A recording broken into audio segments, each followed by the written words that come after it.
Olá, amados irmãos, a paz do Senhor. Aqui estamos nós no ADCast, mais um episódio do podcast da CEPADERGS, aqui, Assembleia de Deus Gaúcha, aqui nos estúdios da CEPADERGS.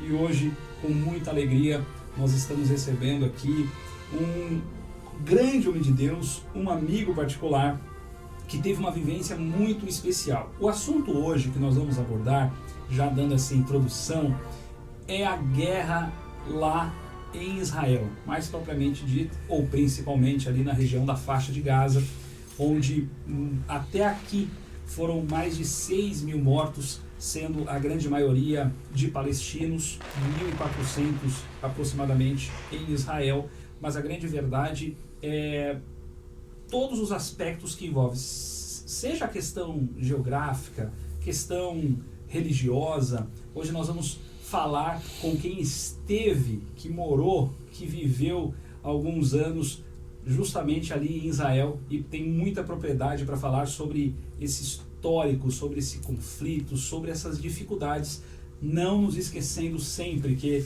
são duas nações, são dois povos, né? Tem os terroristas, mas obviamente a grande maioria que lá habita dos palestinos são pessoas de bem, são pessoas decentes, mas que infelizmente estão ali nesse meio. Para falar sobre isso, está aqui o nosso querido pastor Paulo Roberto Pereira, presidente da Assembleia de Deus em Gravataí, mas também o nosso quarto vice-presidente da Convenção Estadual e que viveu em Israel. Pastor Paulo, que alegria estar com o Senhor, ter o Senhor aqui conosco nesse dia tão especial. Olá, querido Alan e toda a equipe, que trabalha com essa mídia para nós poder também compartilhar com os milhares de queridos pastores, amigos das Assembleias de Deus e todos que admiram, são amigos da Assembleia de Deus e vão poder acompanhar os trabalhos a partir desse bate-papo, dessa conversa. E eu agradeço o convite por estar aqui e parabenizar nesse ambiente que foi aqui construído com a visão do nosso presidente, pastor Geraldino, e também parabenizar todo o teu esforço por fazer dessa ferramenta um canal de bênçãos para muitas pessoas. Eu fico feliz também de poder compartilhar com tantos sobre este tema, que na verdade está de forma centralizada no noticiário mundial. Todas as agências de notícias do mundo estão lá em Jerusalém, na terra de Israel, noticiando esses conflitos. E na verdade isso já por si só diz respeito a movimentos de Deus no seu projeto de redenção com a humanidade. Nós somos crentes da Assembleia de Deus, nós amamos a Bíblia Sagrada e, portanto, a Bíblia ela é sobre Israel, de Gênesis a Apocalipse. Aqui tu vai encontrar todo um projeto divino de redenção, mas passando por uma nação, que é Israel, desde o seu progenitor, o patriarca Abraão, sim, como os demais descendentes, e por fim o nosso Salvador, da descendência de Abraão também, um judeu, alguém que viveu na terra como um judeu, e ele é o nosso Messias, nosso Salvador, e então está dentro desse contexto. Então, eu penso que o assunto é muito importante, eu quero compartilhar de forma que possa dar-se uma visão para os nossos amigos, nossos irmãos, talvez de um outro aspecto, que às vezes nem sempre a gente consegue entender bem, quem Exato. Está mais de longe, mais de fora. Principalmente, Alan, na verdade, aquele assunto que agora, no dia 7 de outubro, se deu na região sul de Israel, nas fronteiras com a faixa de Gaza, que a faixa de Gaza Eu sei que as pessoas já estão inteiradas, né, ali geograficamente. Ela tem um espaço de cerca de uns 10 quilômetros de largura por uns 41 quilômetros de comprimento. Só uma pausa. A faixa de Gaza, então, na verdade, ela é literalmente uma faixa. É bem assim, bem assim. No espanhol eles chamam franja, a franja, que é a faixa, né? E no inglês, Gaza Strip. É uma faixa mesmo, né? Com fronteira com o Egito, na parte sul dessa faixa, e na parte leste e ao norte com Israel, né? Com a nação de Israel, e na parte oeste, né? Que é o mar Mediterrâneo. Então ela tem essa formação, né? Está dentro do território. Deixa eu te explicar sobre a faixa de Gaza. A faixa de Gaza, na verdade, ela veio a acontecer, se estabelecer com essas medidas, essas faixas, né, ao longo já de vários anos, mas moderna, nesse tempo moderno, se deu nos conflitos, já desde 1948, quando Israel se tornou uma nação independente, né, lá naquela terra. O mundo árabe declarou guerra contra Israel, né? Não foi aceito e então é chamada Guerra da Independência. 1 minuto após a meia-noite, em 1948, no mês de 14 de maio.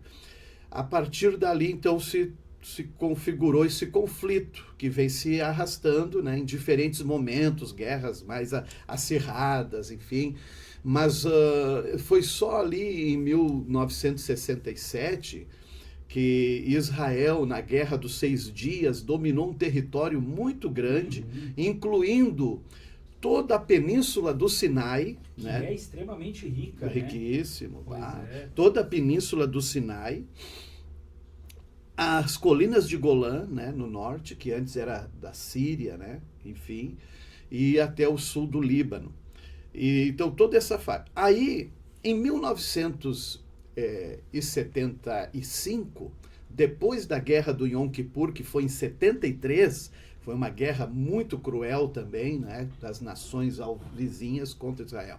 Mas em 1975 houve um tratado de paz com o Egito. O presidente era Anwar Sadat na época e o Menachem Begin era o presidente de Israel, primeiro-ministro de Israel, melhor dizendo. E eles fizeram um tratado de paz. Qual era a base desse tratado? Terra, território por paz. Então Israel devolveu a península do Sinai naquele ano para o Egito, só que o Egito não aceitou a faixa de Gaza. Eles não quiseram, apesar de serem árabes, não é? Os habitantes, né, naquela região, eles não quiseram. E aí ficou debaixo do território de Israel naquela ocasião. Uma pergunta. Sim. Então, tecnicamente, a faixa de Gaza também foi... Toda essa região foi reconquistada por Israel. Exatamente. Eles quiseram entregar para o Egito. Quer dizer, estava muito mais próximo das fronteiras egípcias. Culturalmente, né? Árabes tinham mais, eu acho que, ligações, né? Sim. Mas não quiseram, então ficou sob o território de Israel, né? E bem... dando também um pouco assim, né, da minha vivência, experiência assim lá em Israel nos anos. A primeira vez que eu fui a Israel, Alan, foi em 1995, com o pastor Nils Staranger e uma equipe participar da Conferência Mundial Pentecostal em Jerusalém. Por 18 dias a gente esteve em Israel. Bem, naqueles dias estava acontecendo um tratado de paz com o povo palestino. Na época, Yasser Arafat era o líder da autoridade palestina, né, chamada OLP, Organização da Libertação Palestina. E o Arafat era esse homem que estava lá liderando para os palestinos. E para Israel, Yitzhak Rabin. Ele, então, fez um tratado chamado, tratado que deu autonomia a territórios onde tinha predominância Palestina, né? Então isso foi muito especial para a gente. Quando a gente chegou lá, estava acontecendo O clima era de paz. Era de paz, exatamente. Havia como é que eu vou dizer, uma expectativa, o povo feliz, estava, sabe, todos... Mas é claro que, infelizmente, existe em todas as áreas, né, onde está aí o ser humano, o extremismo, né, as pessoas extremistas, que não aceitam nada e querem tudo. O extremista tem isso, né? Ele não tem a capacidade de convivência com alguns aspectos. Mas então foi aí que entrou grupos terroristas, né? Que procuraram impedir o avanço desse tratado de paz, e tem sido assim até o dia de hoje. Depois fomos morar em Israel, 96, 97, 98. Eu já com a minha família, minha esposa, eu tinha 2 filhos na época, e a terceira filhinha nasceu lá em Jerusalém, que se chama Rivka. Foi um presente de Deus para nós.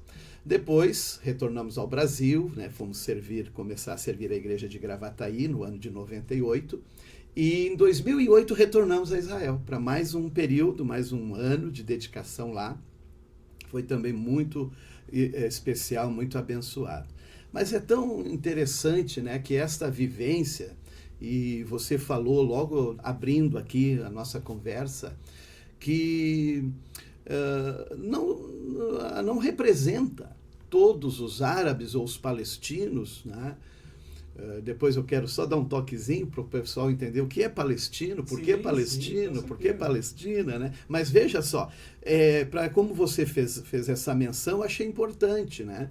Porque, na verdade, são grupos. No modo geral, nós temos uma grande população, né, destes árabes que vivem entre Israel, que buscam uma vida de paz, saem dos seus territórios, entram em Israel, trabalham em hotéis, trabalham em construção civil, estão nos hospitais, são enfermeiros, são médicos, enfim, né, toda a movimentação, e compartilham, convivem, músicos, orquestras, futebol principalmente, sabe? Eles têm uma convivência, pessoas assim, tranquilas, querem viver, querem ter paz, né? Mas infelizmente aí os grupos terroristas têm, né, a sua ideia de não aceitar a existência de Israel e, portanto, todo o seu objetivo é varrer Israel, né, o povo judeu daquele lugar.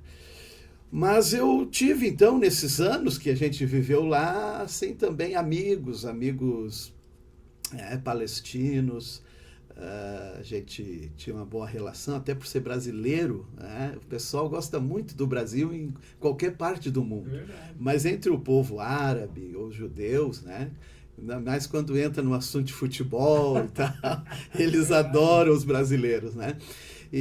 Então foi assim, eu vi muitas coisas nesse sentido, especiais, de convivência e tal, né? Como muitos amigos judeus também, né? O senhor falou, só para não deixar, o senhor falou de judeus e de palestinos, principalmente nessa...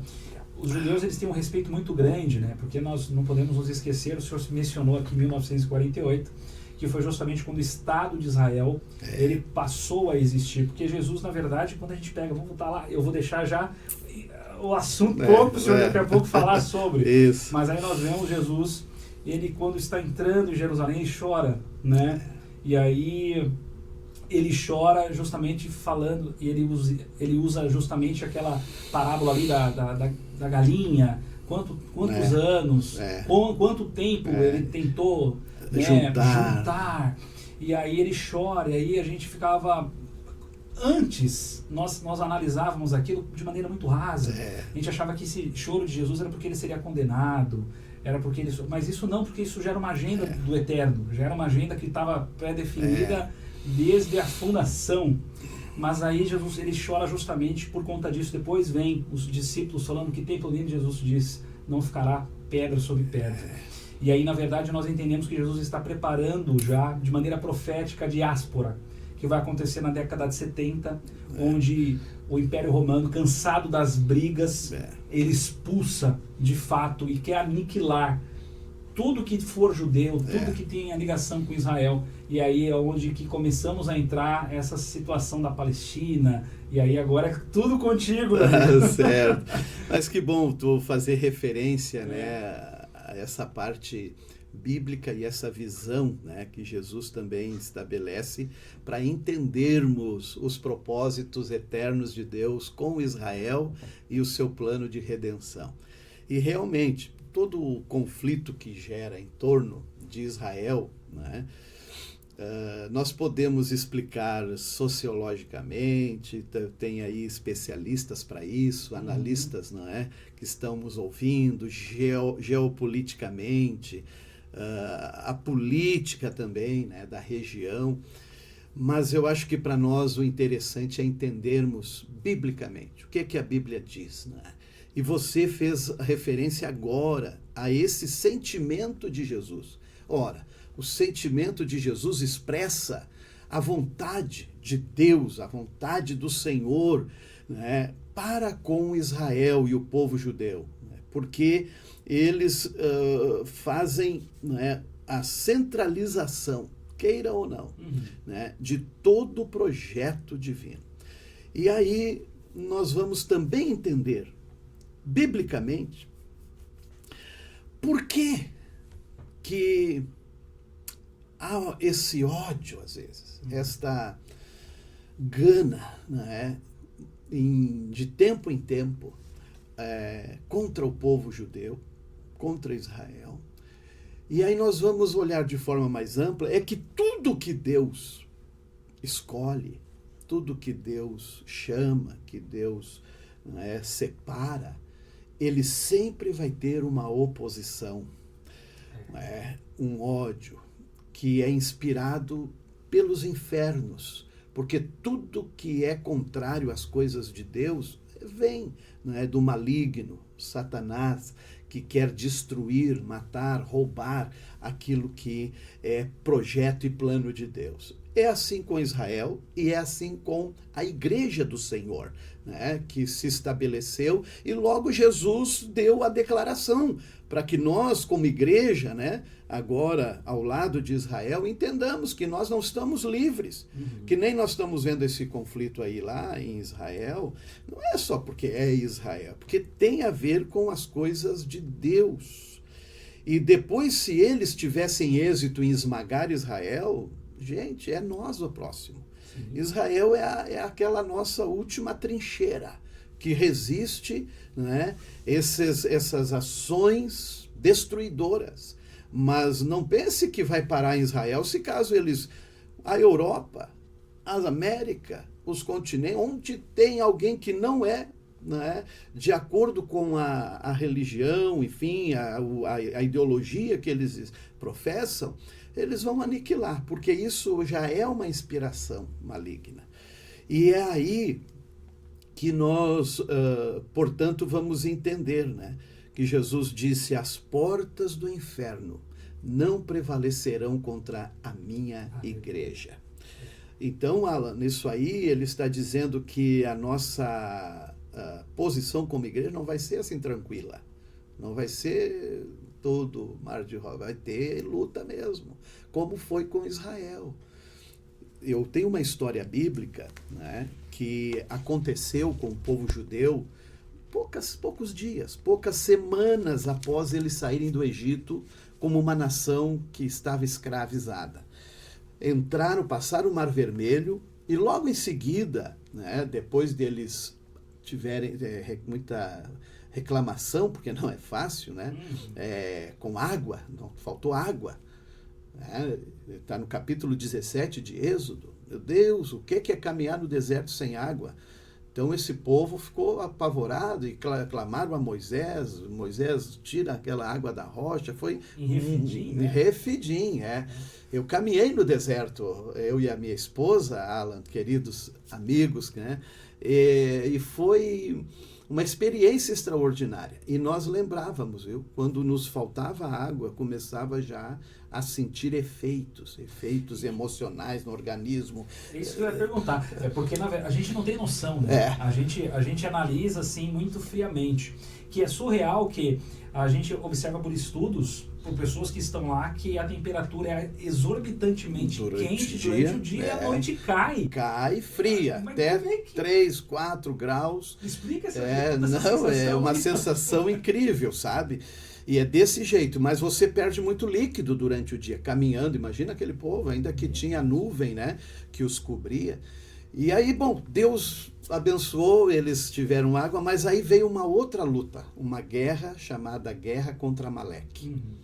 E aí o Amaleque, ele foi tão maligno, destruidor, que os comentaristas dizem que ele veio por trás, ainda que o povo caminhando, e lá atrás vêm os mais cansados, os mais idosos, mamães com filhos, e ele vinha ceifando, como fez o Hamas no dia 7 de outubro, que pegou os judeus num sábado de manhã, né, aqueles meninos que estavam naquela festa, totalmente eles estavam desprevenidos, e eles chegaram e mataram 1.400 pessoas com as maiores atrocidades que um ser humano não tem nem como imaginar. Tanto é que há poucos dias, Alan, o governo de Israel abriu as fotos, os vídeos, para 200 jornalistas do mundo todo, né? Eles não expõem muito essas fotos, se tu observa, né? Porque ninguém quer botar dos filhos e parentes e uma nação assim, estão em choque. Imagina botar essas imagens, mas os repórteres viram, para que ninguém negue a capacidade da atrocidade que foi feita. Amaleque fez a mesma coisa, né? Mas Moisés subiu ao monte, lembra? E orava e erguia suas mãos, e Josué com seus guerreiros prevaleciam. E Deus deu vitória, né? Deus deu vitória, mas ficou um registro aqui. Moisés, enfim, né? Ele declarou: o Senhor, Jeová Nissi, o Senhor é a minha bandeira, né? E no versículo seguinte diz assim: porquanto jurou o Senhor, haverá guerra do Senhor contra Amaleque, de geração em geração. Então, a partir dali, se nós queremos entender biblicamente, Amaleque representa todo o projeto maligno para destruir Israel. E tu vai acompanhar na história bíblica e na história moderna, não é só porque, o Hamas, hoje foi o Hamas. Mas não esqueçamos que ainda algumas décadas atrás foi na Europa. Exato. Não foi lá no Oriente Médio, foi na Europa. Hitler, o nazismo, né, que procuraram aniquilar os judeus toda a Europa, foram mais de 6 milhões, imagine. E antes disso nós vamos ver, tu fez menção de forma muito apropriada do Império Romano, né, que destruiu Jerusalém na década ali no ano 70, e depois, no ano 135, levantou um outro imperador em Roma, chamado Adriano. Esse Adriano, aí é que nós vamos entender um pouco, né? Daqui a pouco também a gente gostaria já de mostrar um mapa, né, de Israel, para entender que em 135, depois de Cristo, depois do ano 70, teve a destruição de Jerusalém, a capital, enfim. E em 135 houve uma revolta em Israel, tentando resgatar dos remanescentes. O líder chamava-se Bar Koba, era um líder judeu, se indispôs, e foi contra os romanos, mas foi derrotado, e a partir dali os judeus foram expulsos, da terra de Israel. E esse Adriano reconstrói Jerusalém, mas ele é furioso contra os judeus. E ele não chama mais Jerusalém de Jerusalém. A partir deste ano, ele chama Jerusalém como Aelia Capitolina, é o nome da cidade de Jerusalém.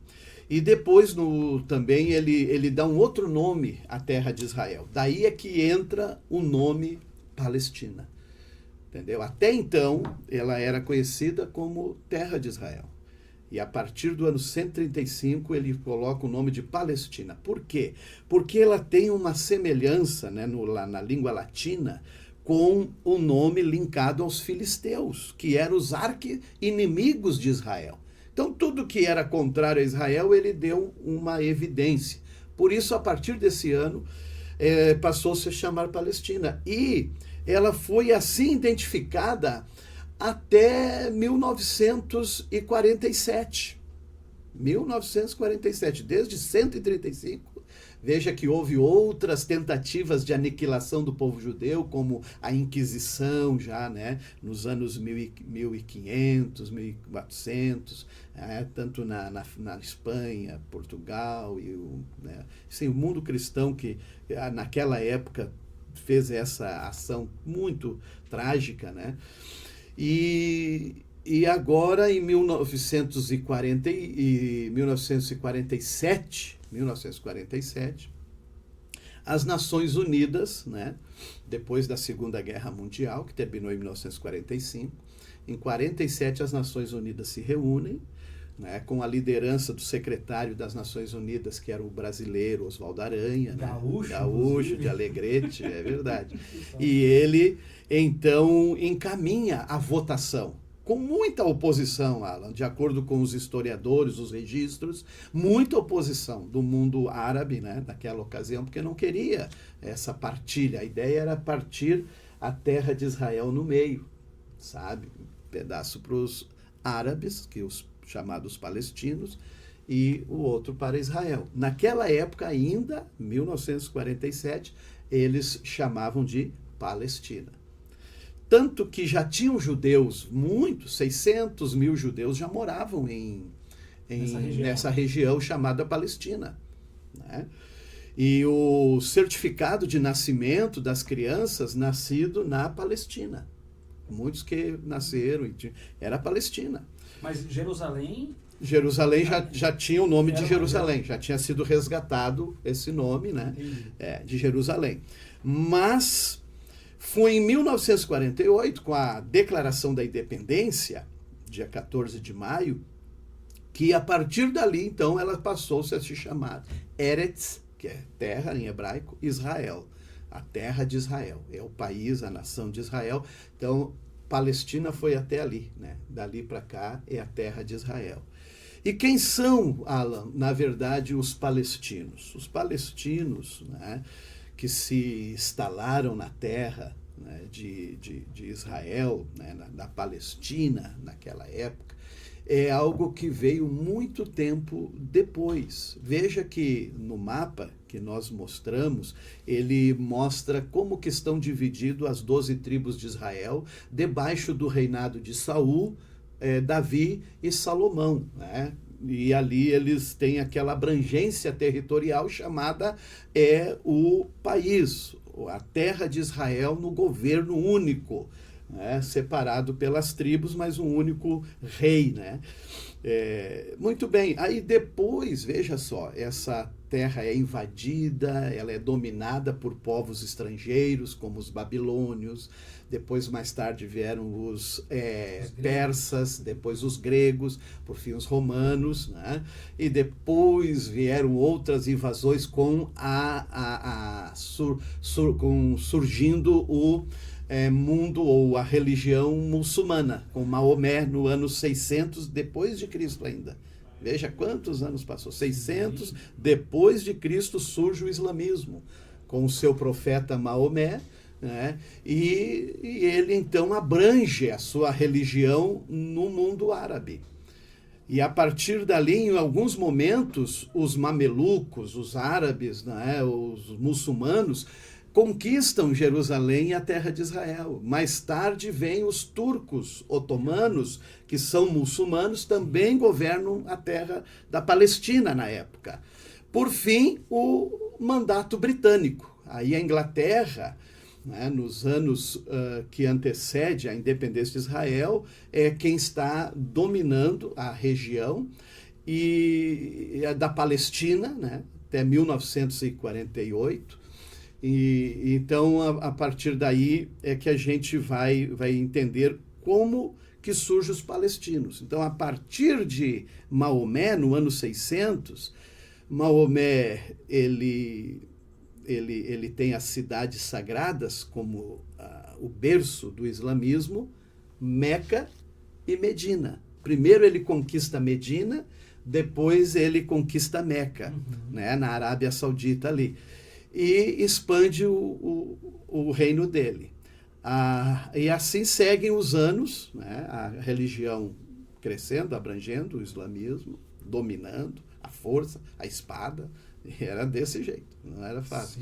E então o islamismo adota uma terceira cidade, não é a primeira, nem a segunda, é a terceira cidade, no contexto tradicional da religião muçulmana, que é Jerusalém, da onde eles acreditam que Maomé, né, veio até ali e dali ele sobe para o céu. Que então, dizem que até é uma pedra, né? Tem a pedra que os judeus atribuem a sacrifício de Abraão, de Isaac, que situação. Então ali existe então agora esse novo momento, né, na fé islâmica, né? E essa importância de Jerusalém, até quando eles tomaram conta da Palestina, né, eles lá, o Omar, que era um governante, né, muçulmano, ele construiu aquela cúpula de ouro que a gente vê, né, nas fotos de Jerusalém, né, e ali para marcar, né, uma da fé, né, do povo em relação a isso dos muçulmanos. E os árabes peregrinavam a Jerusalém, justamente para prestar, né, aquela reverência religiosa, enfim, e muitos foram se estabelecendo, foram ficando, né, criando sua vida em torno daquela peregrinação, enfim. E estes que foram ficando foram se chamando, porque moravam na Palestina, de palestinos. Eles não são nem filisteus, porque os filisteus já não existiam mais nessa época, não tinha. Eles, então, são esse povo, né, da fé islâmica que se estabeleceram ali, né? E nunca deixou de ter judeus também na terra da Palestina. Sempre houve pequenos grupos, vilarejos, né? Mas a predominância, na verdade, existia muito mais árabes que se tornaram palestinos. E com a criação do Estado judeu, então os judeus começaram a vir de todos os cantos da terra em cumprimento das profecias bíblicas, porque a palavra já pelos profetas era dito, que o Senhor chamaria os seus povos, o seu povo, melhor, de todos os 4 cantos da terra, né, que voltariam, e nesta palavra que Jesus dá, né, no seu ensino sobre entender estes fatos, né, ao olhar da Bíblia, na verdade, no Evangelho de Lucas, ele se refere, no capítulo 21, versículo 29, né, olhai para a figueira e para todas as árvores. Vocês vão olhar como que isso acontece no aspecto natural, mas comparem com o espiritual. E é claro que ele está falando de Israel, né? Porque a figueira ela é um símbolo de Israel, assim como as outras árvores representam as outras nações.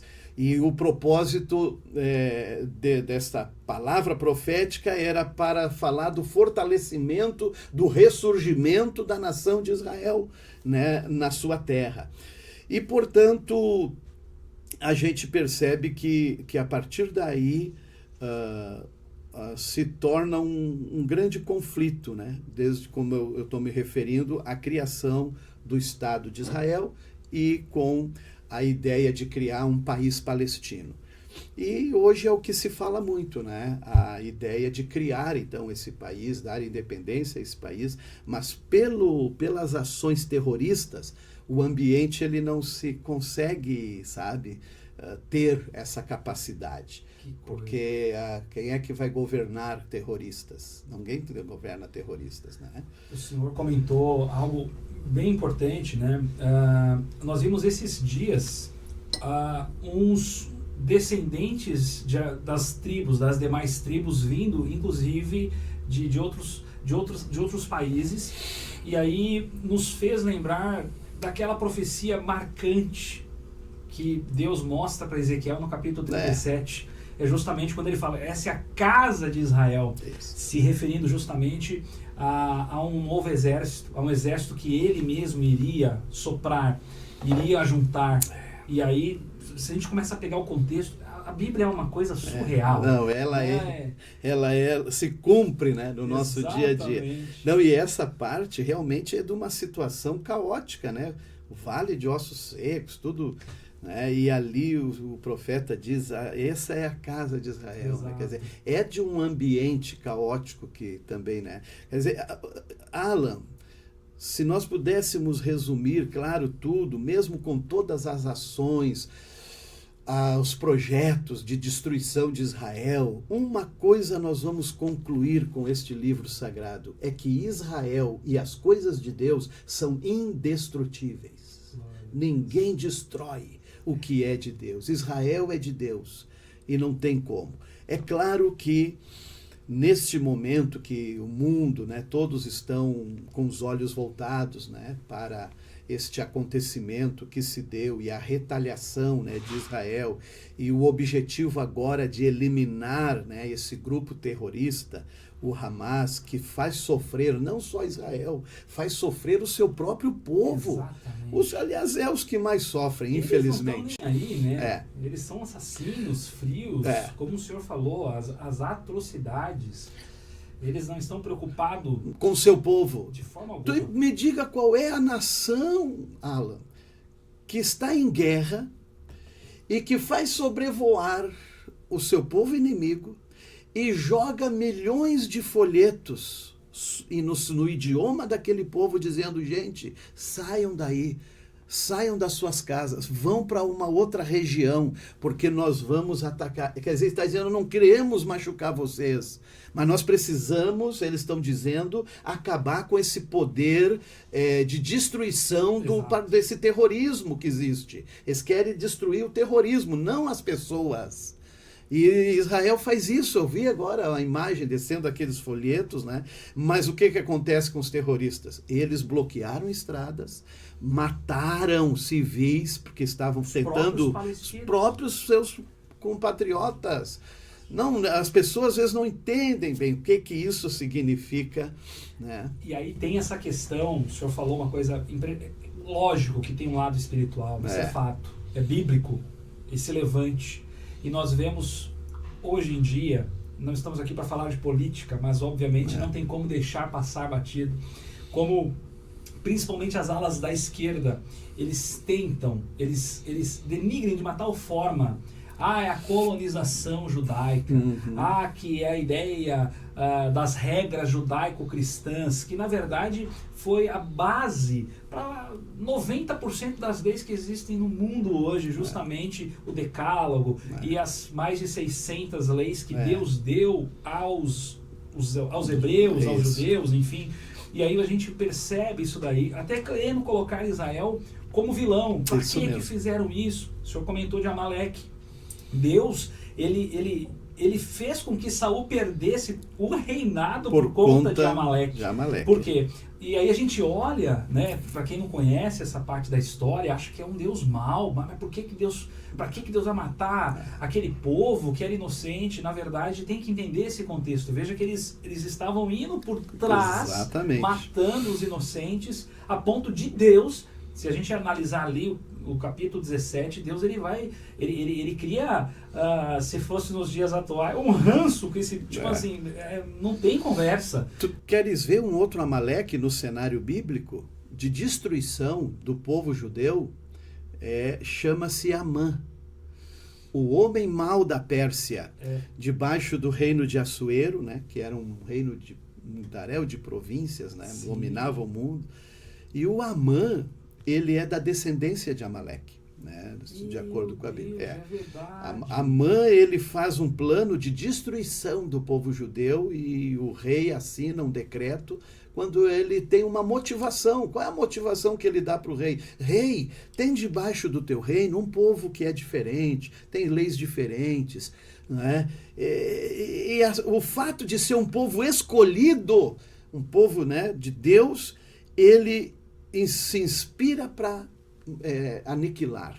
E o rei, infelizmente, assina a lei para matar, marca a data da matança, né?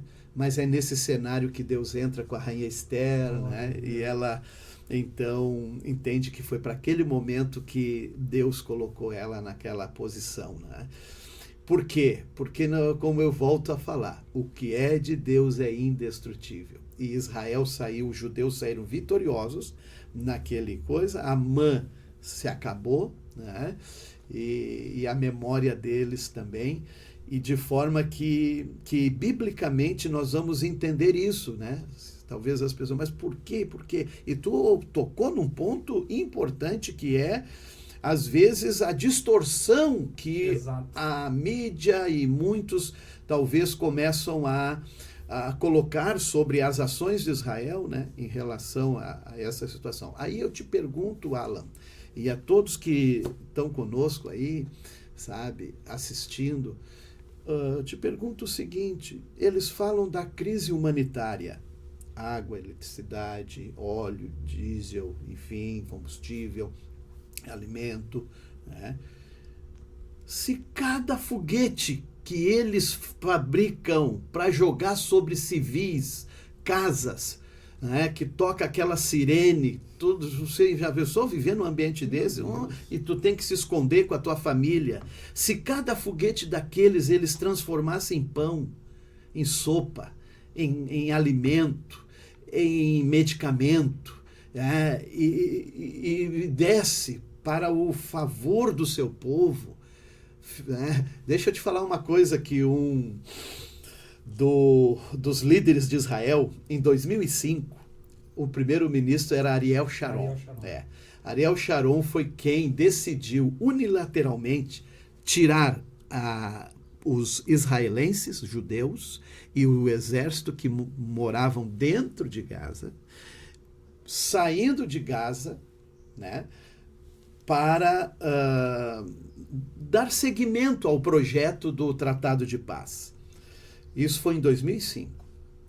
Um líder deles, que estava junto com Sharon na época, disse assim: quando nós saímos de lá, não foi fácil, porque muitos queriam ficar, né? Mas quando saímos de lá, eu pensei que ali ia ser a Hong Kong do Oriente Médio. Eles iam construir hotéis, porque lá é o mar Mediterrâneo, aquilo é top demais, aquela praia, sabe? Ele achou que eles vão fazer hotéis, vão fazer aqui ia ser algo muito especial, que nada. Começaram só a construir para baixo túneis, para poder se esconder, né? E para atingir Israel. Eles não construíram para cima. Isso foi um árabe mesmo, um palestino, né, um político lá, que fez esta referência quando os palestinos estavam naquele conflito. Disse: por que Israel prosperou? Por que Israel é uma potência? Israel constrói para cima.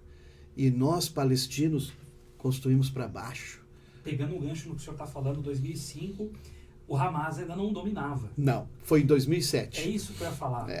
Porque até então ali, eu acho que o Yasser Arafat ainda estava vivo, né, em 2005. Estava tudo caminhando para esse tipo de situação pacífica. Mas aí tem esse episódio do Hamas. Claro, como eu falei, é uma distorção da realidade, mas o senhor que conhece mais, foi uma eleição? Eles tomaram? Como é que foi essa parte aí? Não teve eleição, não. Eles tomaram pelo poder e foi muito difícil. Foi complicado demais porque eles tomaram a força, Alan. As reportagens existem até hoje das atrocidades que eles fizeram contra os partidários contrários, os partidos contrários. Que era o pessoal da OLP. Hoje eles chamam, tem o partido Fatah, né? Que o Fatah é onde está o primeiro-ministro, o presidente da Autoridade Palestina. Que é um cara pacífico. Ele é uma pessoa que é pacífica, sim, que de certa forma, mas ele navega, é muito difícil poder, a posição dele não é fácil. Mas porque... imagina o seguinte, por mais que você não goste de Israel, como é que você vai atacar uma potência? E na verdade eles dependem de Israel, depende de dinheiro, economia, e todos o que sustenta é Israel, não adianta. Hospitais, escolas, professores, segurança, né? Tudo depende, é Israel que dá esse suporte para eles. E então ele está ali, né, nessa posição, mas o Hamas não aceita ele, entendeu? Então tomaram a força e é o que governa Gaza, né, no sentido de domínio, de opressão. E quando eles tomaram a força, o que eles fizeram, pastor? Porque assim, como eu falei, a gente não tem uma noção. O senhor citava algo aqui que é chocante. E as pessoas, a maioria eu acredito que não saiba disso. O tipo de terror que eles tocavam nos próprios palestinos na tomada desse poder. Na tomada desse poder há relatos, imagens dos partidários, não é, que eram contrários ao Hamas, né, eles que eram do partido Fatah e outros partidos dentro dos territórios palestinos, eles subiam nos prédios e jogavam lá de cima, não é, as pessoas contrárias. Existem pessoas mutiladas, né, tiravam um pedaço de membros. E aquilo criava, então, na sociedade um medo, né? Quem é que quer enfrentar uns loucos, né? Dessa forma aí. Então, foi dessa forma que o Hamas, ele dominou e domina. Tu vê que toda a sua artilharia, ela está entre pessoas. Por que Israel precisa evacuar para poder atingir os alvos, não é, terroristas? Porque está no meio, perto de escolas, hospitais, né? E eles não permitem, não querem que essas pessoas chegam a matar, às vezes, quem quer fugir daquele ambiente, né? Eles querem dar aquela ideia do mártir, do herói que morreu por uma causa, mas, na verdade, deixa eu te falar, os verdadeiros líderes do Hamas, eles não estão em Gaza, eles estão no Catar. Eles estão protegidos em outros lugares longe do conflito. Eles não estão ali. Então a gente percebe isso aí, que há também um ambiente de muita corrupção. É horrível. A gente não imagina os interesses de tudo isso, né? Também daqueles que estão por trás, porque Hamas, ele não trabalha isolado. Né? De acordo com os analistas, existem forças, né, lhes dando todo o suporte para eles agirem, como o Irã, né, e a Síria, né, tanto com o Hezbollah, que é um outro grupo terrorista que, né, está instalado no sul do Líbano, né, que é o norte de Israel. Eles também têm toda a força, né, do Irã, que é o arqui-inimigo de Israel. Aliás, o Irã, os seus presidentes, seus líderes, repetidamente pregam a aniquilação de Israel. Então eles não escondem, não estou falando uma coisa aqui que o mundo não sabe. Né? O mundo sabe a intenção, né, da destruição de Israel pregada pelo Irã. E eles então são os mais próximos, que são o Hamas e o Hezbollah, para ser a mão do Irã lá para destruir Israel. Então a coisa é muito grande, envolve outras nações, né? Mas eu quero, sabe, também, se a falar um pouco assim, de forma geopoliticamente, né? Eu precisava parabenizar o presidente americano, né? John Biden, e outros líderes, Macron da França, também da Alemanha, os líderes dessas nações democráticas livres que se posicionaram, né, com Israel no seu direito de se defender, né, e derrotar o terrorismo. Tanto que, né, o Biden visitou Israel, né, o presidente da França, estão lá, né, entendendo que essa gente não pode existir no meio de pessoas normais, né, porque a ideia deles é fazer um mal mesmo. Né. Que, aliás, no próprio estatuto do Hamas está a aniquilação de Israel. Justamente. Eles têm isso como causa, né? Então, de fato, é importante ressaltar que eles estão ali justamente com essa intenção. Pastor Paulo, chegando já, passou o nosso horário. Negócio aí, a conversa é tão ampla, né? É muito ampla. Agora, com tudo que o Senhor falou, as perseguições, é impossível não verificar tudo isso que tem acontecido com a volta de Jesus, a iminente volta de Jesus, né? Então, o senhor que conviveu, que viveu, claro que o senhor estava falando da questão geopolítica e é uma pena, pegando um gancho, vermos que infelizmente hoje no nosso país nós temos alguém que não vê com esses olhos, né? Que acha que teve excesso por parte de Israel, sendo que Israel avisa.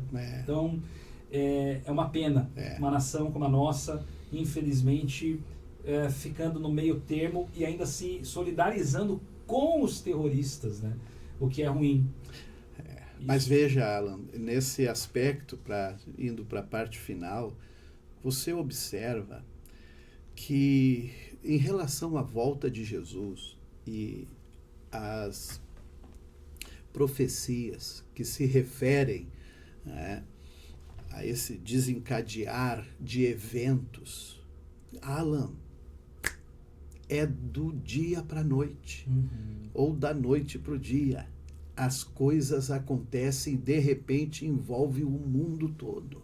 Nações, porque Gog e Magog, Ezequiel 38, que se refere às nações que vão vir contra Israel, que vão, enfim, né, que claro, temos dentro de um projeto escatológico, eu creio que vai haver um outro podcast para este assunto, amplo, né, que é amplo, mas é isso que tu observou sobre a volta de Jesus. Pessoal, falta muito para se cumprir. Gente, é só uma coisinha acontecer que já envolve, né, coisinha, eu digo, não estou dizendo que o que o Hamas fez foi coisinha, no sentido, eu falo num evento que aconteça, que ninguém esperava e de repente, sabe, envolve o mundo todo, né? Nações todas, e o projeto de destruição contra Israel. E é nesse cenário que nós, igreja, precisamos estar atento,